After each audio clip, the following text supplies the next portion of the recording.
Welcome to day 12 of revision for UPSC Civil Services 2027 mains. These are like mains question, and today I will going to cover GS3, the entire paper from question 1 to question 20. So let's get started. Question 1. Distinguish between the Human Development Index and Inequality Adjusted Human Development Index with special reference to India. Why is the IHDI considered a better indicator of inclusive growth? Published by UNDP, the Human Development Index measures national achievements in health, education, and income, whereas the Inequality Adjusted HDI discounts these achievements based on their internal distribution across the population. Distinction with special reference to India. Methodological difference. HDI reflects regional averages, masking internal disparities. IHDI captures the actual human development available to an average citizen by accounting for structural inequality. India's scenario.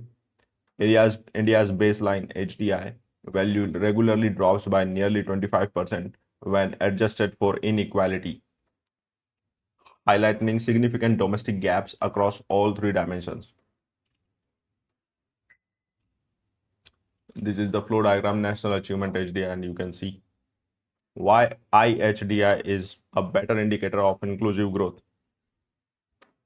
Captures disparity. It penalizes systemic inequalities in wealth accumulation, unequal access to quality healthcare, and education gaps. Policy realism aligns directly with SDG 10, reduces inequalities, providing a realistic yardstick for targeted public welfare intervention rather than aggregate economic growth. Pivoting to IHDI assessments allows policymakers to go beyond aggregate numbers and design targeted strategies for truly inclusive, equitable growth. Look, you might think that what he is doing just reading the question answers, right? But let me tell you something.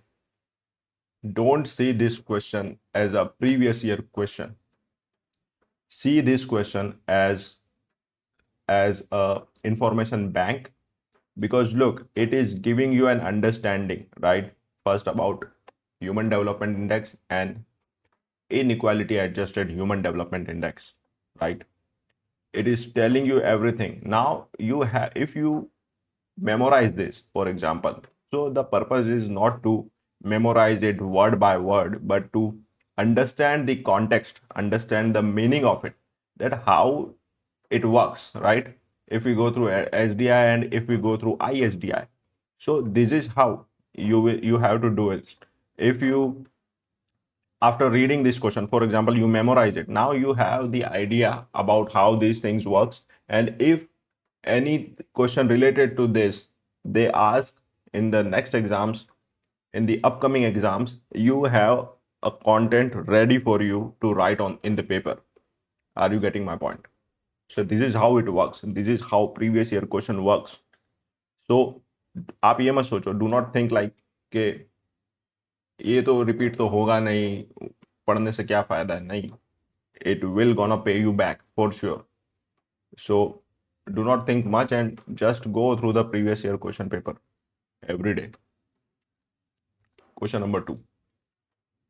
Because look, if you go through the books, you might get this topic in the books and newspaper, but you will not read it like in this format, like in question answer format, right? So you have to go through the previous year question. There is no harm in that. It will gonna pay you for sure. Question number 2. What are the challenges before the Indian economy when the world is moving away from free trade and multilateralism to protectionism and bilateralism? How can these challenges be met? Now look, this kind of you might read some editorial in newspaper regarding this, like free trade agreements and all, but this question is one layer below that, right? It is asking for like multilateralism, protectionism, bilateralism, right? Bilateralism means the free trade agreement, FTA, between two countries, that is bilateralism. But earlier, like the The world was like more towards multilateralism side, right? Like you are trading with like 4, 5, 6, 7, 8 countries. Now you are making free trade agreements with two countries, like one your country and the other country. So you read all those in editorials, but this question will give you a proper understanding that how it works. That is why it is important. Okay, now I'm continuing with the questions. Question 2. I already read it. Now the answer is the global retreat from multilateralism toward protectionism and bilateral trade blocs create distinct headwinds for India's export-driven and manufacturing growth trajectories. Challenges before the Indian economy: export stagnation, tariff barriers, non-tariff walls, and anti-dumping duties restrict key Indian sectors like IT, textile, and pharmaceuticals. Supply chain vulnerability. Global trade fragmentation disrupts critical raw material flows, threatening electronic and clean energy assembly. WTO paralysis. The breakdown of multilateral dispute mechanism exposes India to unilateral trade sanctions by dominant economic powers. Global protectionism, tariff walls, export compression, and supply disruption. This is the flow diagram you can see. Strategies to meet the challenges: strategic bilateralism, rapidly finalize comprehensive, high quality FTAs with complementary markets, example UK, EU, UAE. Domestic resilience, leverage to PLI scheme and infrastructure projects to boost competitiveness under Atmanirbhar Bharat.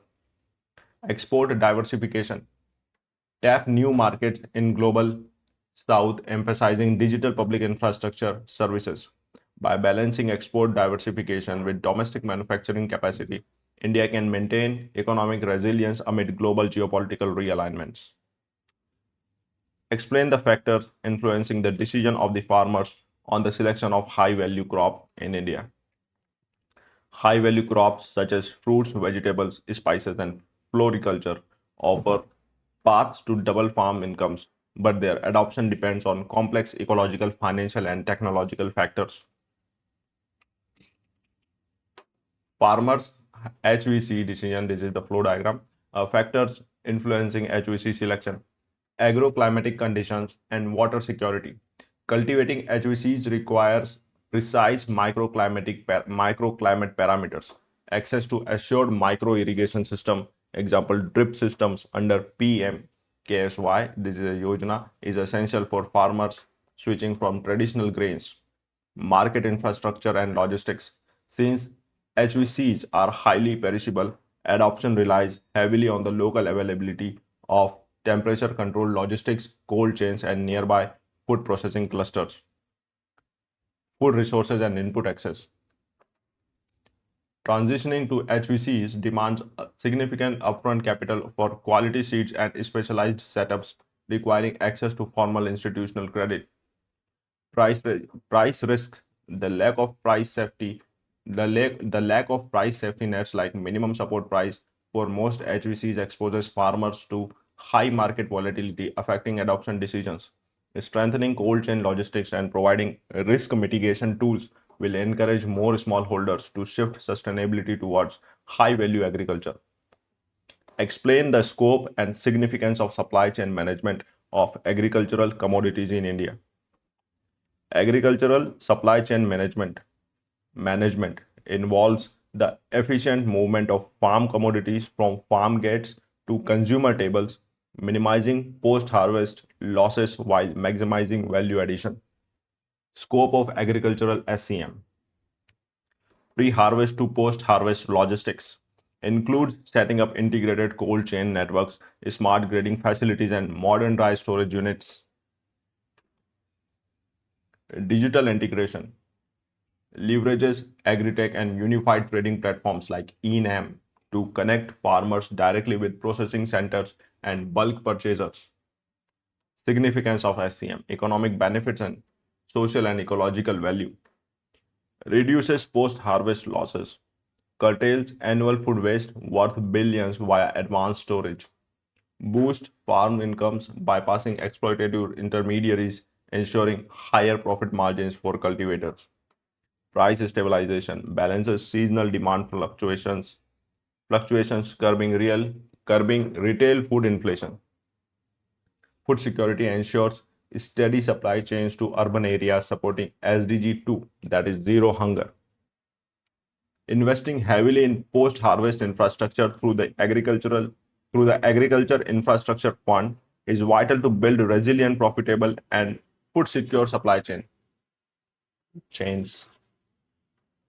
The fusion energy program in India has steadily evolved over the past few decades. Mention India's contributions to the International Fusion Energy Project, International Thermonuclear Experimental Reactor, ITER. What will be the implications of the success of this project for the future of global energy?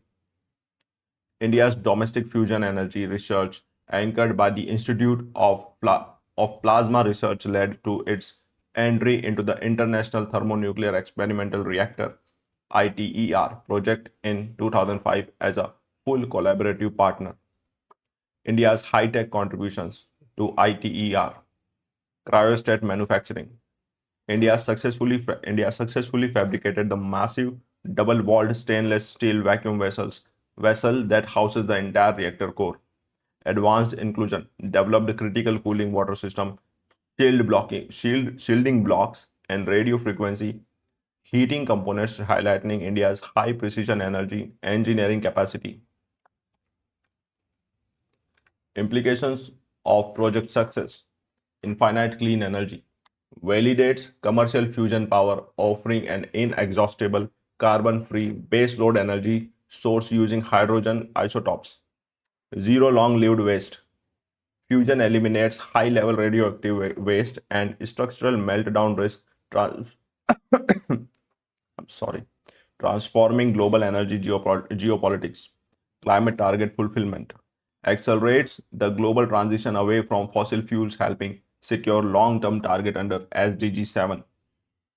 The success of ITER will mark a major leap toward ultimate energy security, positioning India at the forefront of global clean energy technology. Question 6. How can India achieve energy independence through clean technology by 2047? How can biotechnology play a crucial role in this endeavor?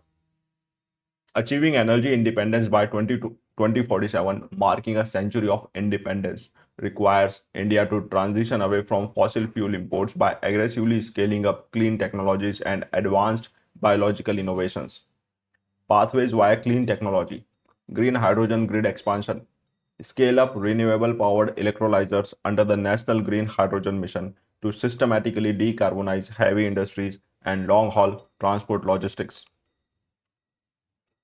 Oh.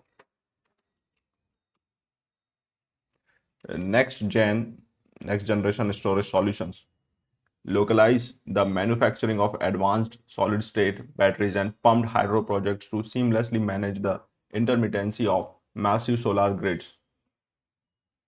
Crucial crux role of biotechnology: advanced biofuels production, engineering high yield microbial strain and enzymes to convert agricultural residues into 2G 3G ethanol, significantly scaling up national fuel blending programs. Biomass valorization, utilizing specialized anaerobic digestion technologies to transform urban solid waste and cattle manure into compressed biogas under the SETET framework. Synthesizing deep technological switches with biotechnology will secure India's green self-reliance while advancing towards Niti Aayog's net zero mandate. What is the carbon capture? What is carbon capture, utilization, and storage? What is the potential role of CCUS in tackling climate changes? Carbon capture, utilization, and storage (CCUS) is an industrial process that involves trapping waste carbon dioxide from large point sources, compressing it, and either utilizing it productively or permanently storing it underground.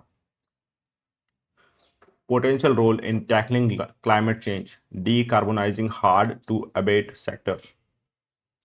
CCUS provides the only practical technology capable of mitigating deep process emissions in heavy manufacturing sectors like steel, cement, and chemical production, enabling negative emissions. When integrated with bioenergy system, it can actively remove historical carbon dioxide directly from the atmosphere, stabilizing helping stabilize global warming targets. Circular economic circular economy opportunities. Captured carbon can be permanently bound in building concrete or recycled into advanced synthetic e-fuels, turning industrial waste into resource inputs. As highlighted by the IPCC, scaling up global CCUS infrastructure is absolutely essential to bridge the immediate transition gap towards absolute global decarbonization.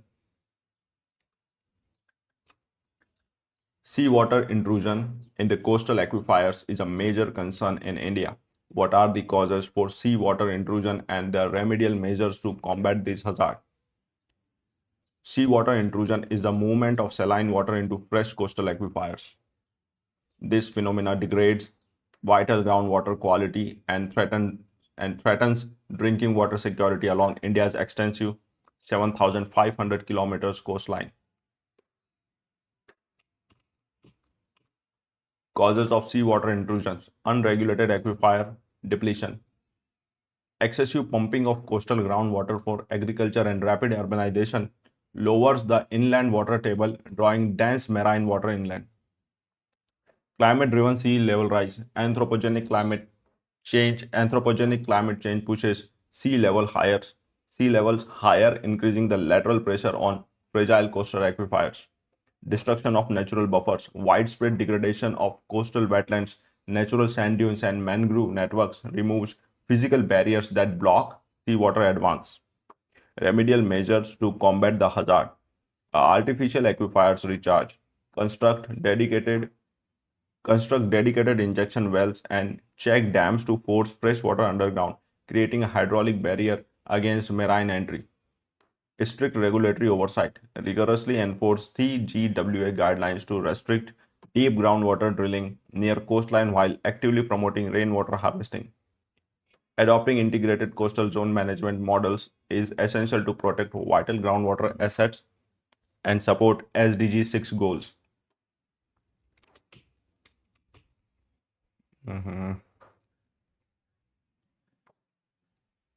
Question 9. Terrorism is a global scourge.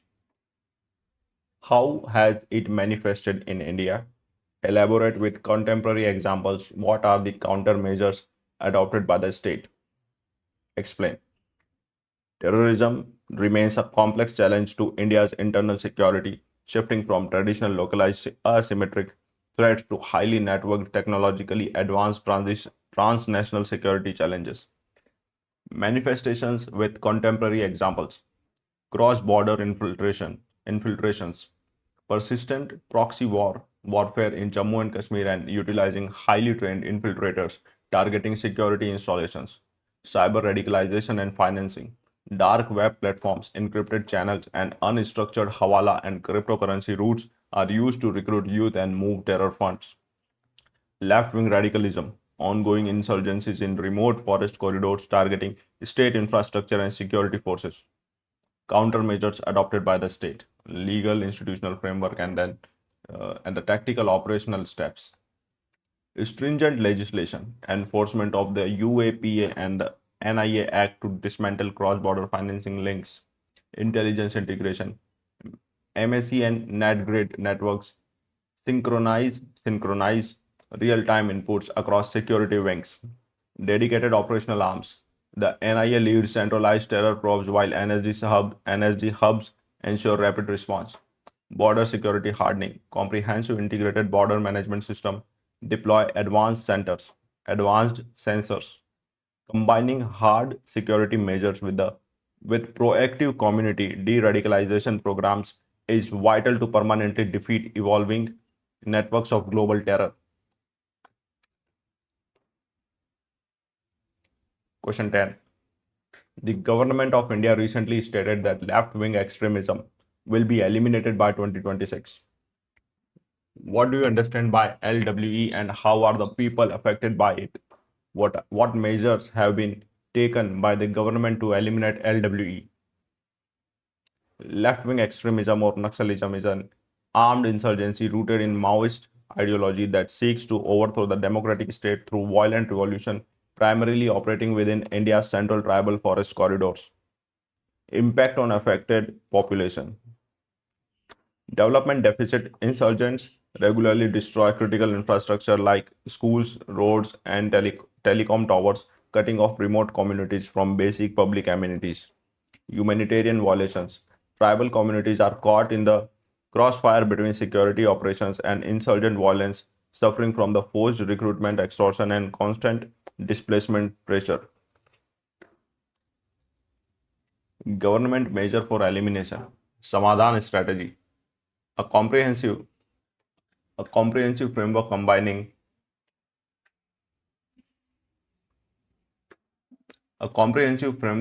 proactive police operation, aggressive intelligence gathering, and distinct development keys. Security development, operationalizing elite state forces like the Greyhound alongside specialized central paramilitary battalions. Targeted infrastructure push, building essential connectivity through the road requirement plan, and setting up Eklavya model schools to integrate tribal youth into the national economy. Combining security operations with grassroots development inclusion is the key to successfully eliminate the internal threat of LWE by 2026. Explain how the fiscal health index can be used as a tool for assessing the fiscal performance of states in India. In what way would it encourage the states to adopt prudent and sustainable fiscal policies? The fiscal health index is a comprehensive framework used to evaluate the financial performance of states.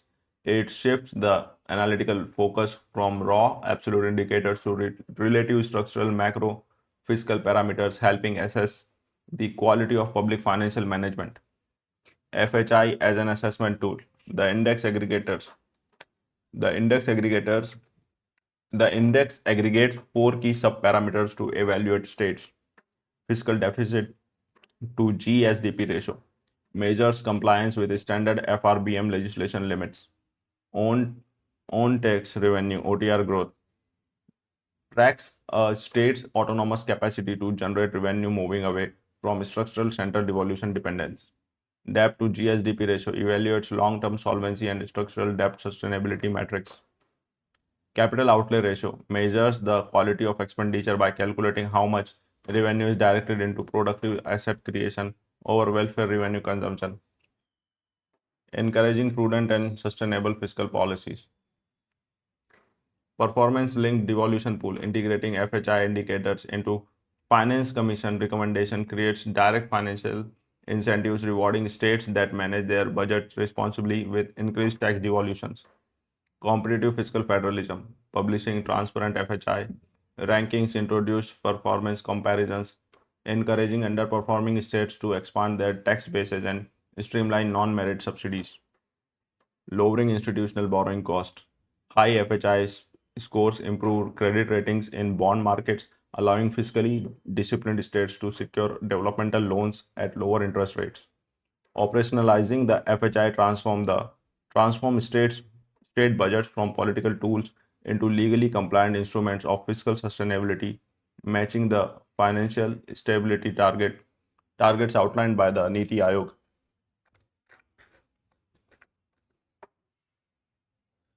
Discuss the rationale of the production linked incentive scheme. What are its achievements? In what way can the functioning and outcomes of the scheme be improved? The production linked incentive scheme is a major component of India's manufacturing strategy.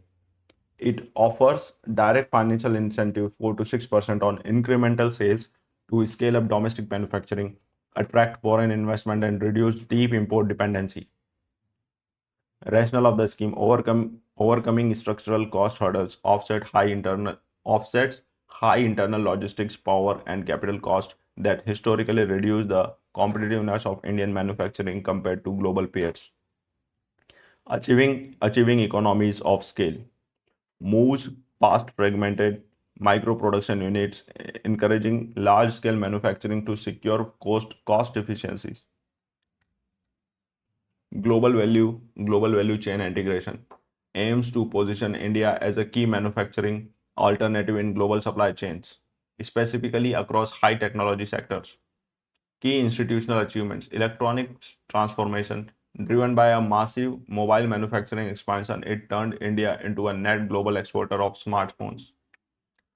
Foreign direct investment inflows attracted substantial greenfield manufacturing investments across sectors like critical bulk drugs, advanced chemistry sales, and telecommunications equipments. Measures for improvement: strengthening domestic component supply chains, shift the incentive structures to promote the local production of upstream components, avoiding a reliance on importing parts just for final assembly. Supporting MSME integration, simply complex application processes and lower high turnover threshold to help domestic MSMEs participate as suppliers to larger manufacturers. Improving fund disbursement timelines, streamline administrative verification steps to ensure faster payout of earned incentives, improving cash flow for businesses. Expanding the PLI framework to include labor intensive industries will turn it into a powerful tool for global export growth and sustainable job creation. Examine the factors responsible for depleting groundwater in India. What are the steps taken by the government to mitigate such depletion of groundwater?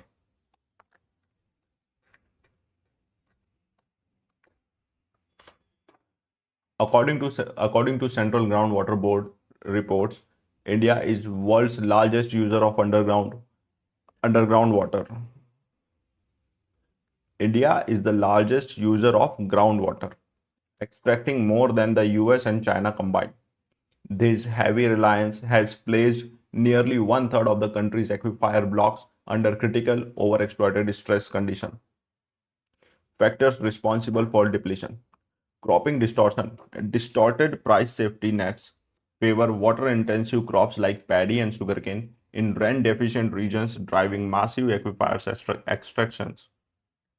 Power subsidies. The provision of heavily subsidized or free electricity for agricultural need. The provision of heavily subsidized or free electricity for agriculture leads to unrestricted continuous extraction using high power pumps. Unregulated extraction laws. Outdated colonial era legal frameworks link groundwater rights directly to land ownership, leaving the state with limited power to curb excessive private drilling. Urbanization pressure. Rapid concrete construction prevents natural rainwater infiltration, blocking the regular recharge of urban aquifers.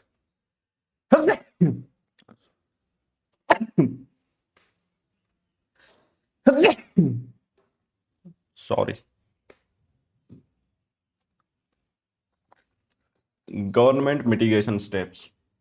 Atal Bhujal Yojana, a major community-led program focused on sustainable groundwater management through local water security plans in stressed states. PMKSY per drop, more crop.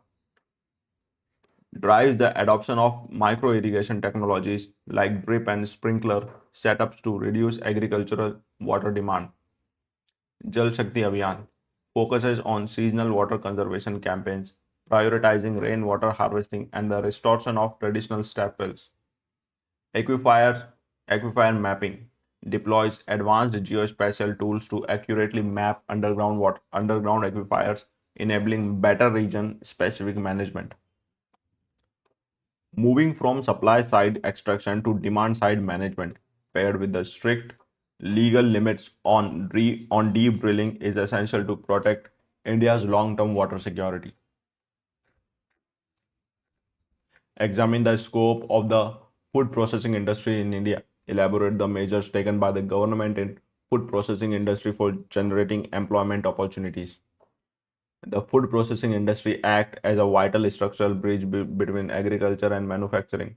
Given India's status as a top global producer of milk, fruits, vegetables, grains, and marine products, the sector holds immense developmental potential. Scope of the FPI in India. Value addition potential, processing less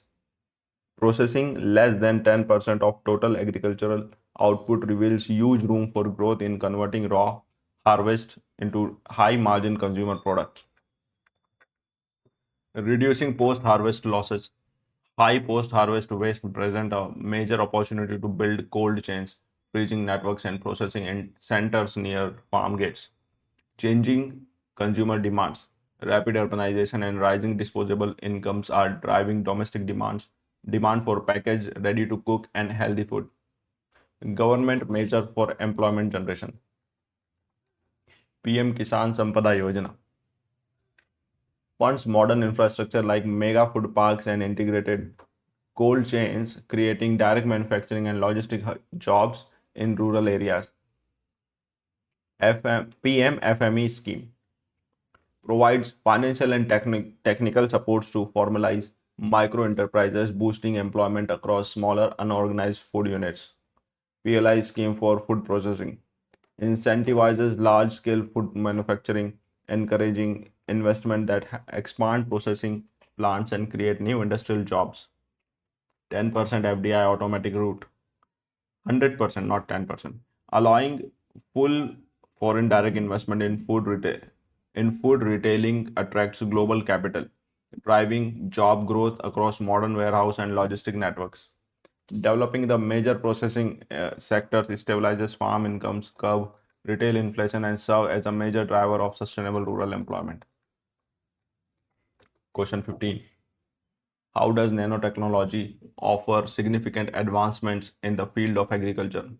How can this technology help to uplift the socio-economic status of farmer? Nanotechnology involves manipulating matter at the atomic scale. In agriculture, it marks a shift away from traditional resource intensive farming, introducing precision techniques that maximize output while reducing environmental stress. Significant advancement in agriculture. Smart nanofertilizers. Traditional inputs like urea suffer from high volatilization and leaching losses. Volatilization and leaching losses. Nanoformulation, example nano urea developed by IFCO, ensure slow targeted nutrient release directly into plant tissues, significantly boosting absorption efficiency. Precision nanopesticides, encapsulating active chemical agents within nanomaterial allows for controlled release triggered by specific environmental clues, cutting overall pesticide consumption. Nanosensor for real-time insights. Deploying wireless nanosensors across fields enables continuous monitoring of soil moisture, nutrient level, and early crop diseases, allowing for timely interventions. Extended shelf life. Nano composite packaging material provides superior thermal barrier that slow food spoilage, produ- preserving produce during transit. Uplifting the socio-economic status of the farmer, lowering input cost, exceptional nutrient delivery efficiency reduces the volume of fertilizers and pesticides farmers need to purchase, lowering seasonal input bills. Boosting yield, quality, and profit margin. Precision crop protection leads to higher harvest volumes and better quality produce, commanding premium prices in markets. Building climate resilience. Nanobiostimulants strengthen crop tolerance against climate shock like drought or soil salinization, protecting smallholder income from crop failure. Integrating nanotechnology into national programs like the Submission on Agricultural mechanization helps modernize farming, boosting profitability and environmental sustainability. India aims to become a semiconductor manufacturing hub. What are the challenges faced by the semiconductor industry in India? Mention the salient features of the Indian semiconductor mission. Semiconductors form the fundamental core of the modern digital economy. Driven by geostrategic imperatives and supply chain vulnerabilities, India has prioritized local semiconductor fabrication to achieve comprehensive technological sovereignty. Challenges faced by the semiconductor industry. High capital intensity. Establishing advanced semiconductor fabrication plants require billions in upfront investment with long gestation period. Infrastructure and resource strains. Fabs demand millions of gallons of ultra pure water daily and an uninterrupted stable power grid which face regional infrastructure limits. Lack of ancillary ecosystem. India lacks a developed domestic supply chain for specialized raw chemicals, gases, and high precision lithography equipments, driving import resilience. Talent mismatch. While India excels in chip design, while India excels in chip design talent, it faces a shortage of specialized operational engineers experienced in running high-tech clean room fabs. Salient features of the Indian semiconductor mission. Financial subsidies offer a uniform 50% fiscal support across all technology nodes for setting up a silicon fab facility, display fabs, and compound semiconductor plants. Design Linked Incentive Scheme (DLI) provides financial infrastructure support and product deployment incentive to foster domestic chip design startups. Comprehensive nodality act as a specialized autonomous institutional node under Digital India Corporation to handle international collaborations and technology transfers. Talent development partners with universities to introduce specialized semiconductor engineering curriculums, building a steady pipeline or clean room ready talent. By combining financial incentives under ISM with target infrastructure corridors, India can successfully establish itself as a reliable, resilient node in the global electronic supply chain. Question 17. Mineral resources are fundamental to the country's economy and these are exploited by mining. Why is mining considered an environmental hazard? Explain the remedial measures required to reduce the environmental hazard due to mining. Minerals serve as foundational inputs for industrial development and infrastructure. However, extracting these resources through mining often conflicts with environmental preservation, causing significant ecological disruption. Why mining is considered an environmental hazard? Ecosystem and land degradation. Open cast mining requires clearing vast forest areas, accelerating habitat fragmentation, biodiversity loss, and severe topsoil erosion. Water contamination. Contamination. Acid mine drainage occurs when exposed minerals react with water, releasing heavy metals that pollute nearby stream and vital agrarian aquifers. Air pollution, heavy machinery operation, blasting and mineral transport release massive amounts of particulate matter PM10 and PM2.5, degrading regional air quality. Hydrological alterations, deep mining disrupts natural underground drainage network, altering river path and lowering the local water table. Remedial measures required: scientific mine closure and reclamation, enforce mandatory backfilling of exhausted pits and restore topsoil, followed by targeted afforestation to rebuild native ecosystems. Advanced tailing management, mandate the use of lined, secure tailings ponds and geotextiles to completely prevent toxic chemical runoff into local water bodies. Green mining technologies, deploy dust suppression, spraying networks, promote conveyor systems over road transport and transition to renewable energy for mine operations.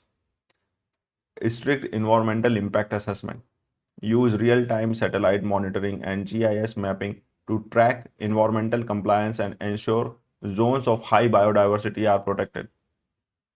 Enforcing strict regulatory frameworks alongside the district mineral foundation funds allows India to balance mineral extraction with active ecological restoration, supporting sustainable development.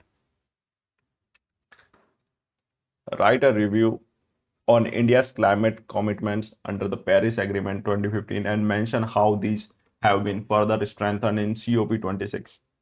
In this direction, how has the first nationally determined contribution intended by India been updated in 2022? India's climate policy balances global environmental responsibility with its domestic developmental needs, evolving from its initial commitments at Paris COP21 to enhanced targets at Glasgow COP26 and subsequent formal policy updates. Review of Paris Agreement commitments.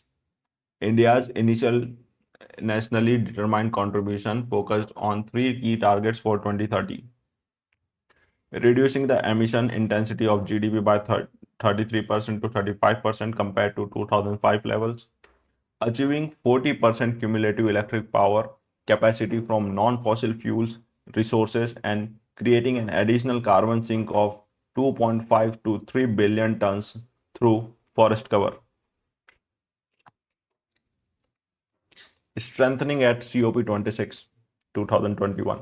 At Glasgow, India presented its enhanced Panchamrit vision, expanding its climate goals, increasing non-fossil energy capacity to 500 gigawatt by 2030, meeting 50% of total energy requirements from renewable energy by 2030, reducing total projected carbon emissions by 1 billion tons by 2030, reducing the carbon intensity of the economy by less than 45% by 2030, setting a target year of 2070 to achieve absolute net zero emissions.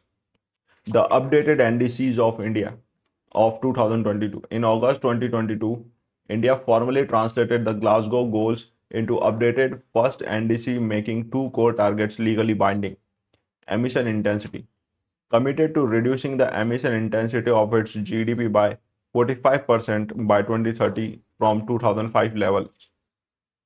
Nano-fossil capacity, non-fossil capacity, pledged to achieve 50% cumulative electric power installed capacity from non-fossil fuel-based energy resource by 2030, supported by international technology transfer.